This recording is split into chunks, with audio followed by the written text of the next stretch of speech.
c'est qu'est-ce qui te différencie des autres candidats?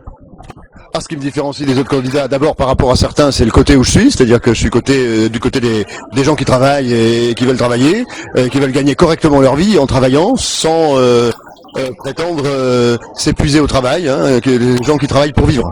Voilà, ça c'est sans doute la première chose à dire. La deuxième chose, c'est que je pense aujourd'hui, par rapport aux résultats de l'élection présidentielle, que il ne s'agit pas ni de faire comme si il ne s'était rien passé.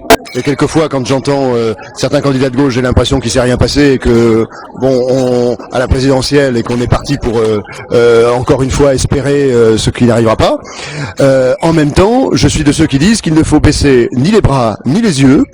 D'abord parce que, contrairement à ce que dit Monsieur Sarkozy, il n'y a pas 85% des gens qui ont voté pour lui.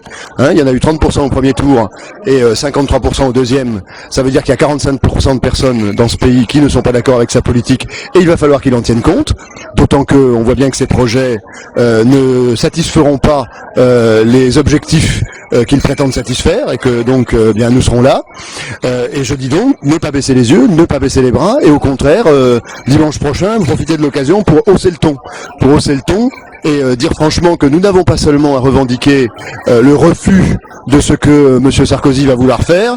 Alors sur chaque sujet, sur chaque thème, nous avons des revendications à faire valoir. On veut nous changer le CDI, on veut nous transformer le CDI en un contrat unique qui permettrait d'être employé partout sans contrôle et sans avoir le choix de ce qu'on doit faire. Eh bien nous devons exiger l'interdiction des licenciements, le maintien du contrat de travail avec un financement par la mutualisation du risque licenciement entre patrons, puisque c'est le patron qui a la responsabilité de la décision, ça doit être le patron qui a la responsabilité aussi d'indemniser le chômeur.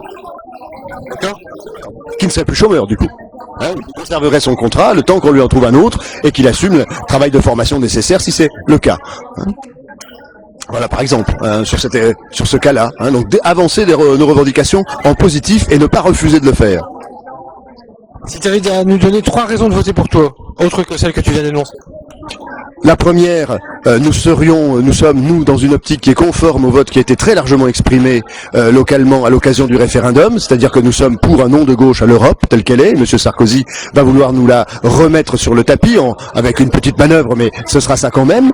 Deuxièmement, on a besoin justement de commencer tout de suite à dire à Monsieur Sarkozy que nous serons là, que nous ne nous laisserons pas faire. Et la première occasion pour le faire, c'est justement dimanche de voter clairement sur des positions de gauche. Par exemple, d'exiger le SMIC à 1500 € net maintenant et tout de suite. Si on veut que les gens gagnent plus, eh bien qu'on se donne le moyen de gagner plus.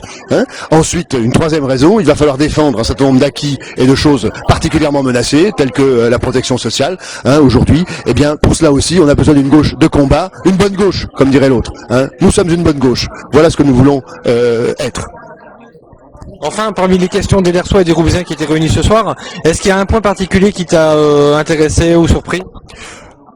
Surpris, intéressé, c'est peut-être pas celui dont on a discuté le plus, mais j'ai constaté qu'il y avait ici des personnes qui appartenaient à une association de jeunes issus de l'immigration portugaise, et j'ai trouvé extrêmement intéressant leur démarche, puisque au fond ils apparaissent un peu comme les représentants des changements que connaît aujourd'hui la société portugaise, de sa modernisation, de son entrée véritablement dans le 21e siècle, avec des projets sur la mode, avec des projets sur la culture portugaise à l'échelle mondiale et pas seulement à l'échelle du Portugal. Je trouve que c'est une image nouvelle et que c'est quelque chose de tout à fait prometteur pour une véritable Europe des solidarités, une Europe qui ait des contacts avec le tiers-monde autre que ceux qu'elle a aujourd'hui, et une Europe qui soit celle d'une nouvelle jeunesse, d'une certaine façon. Alors ça m'a beaucoup intéressé, même si c'était pas le cœur du débat, vous l'avez bien compris, sur les élections législatives.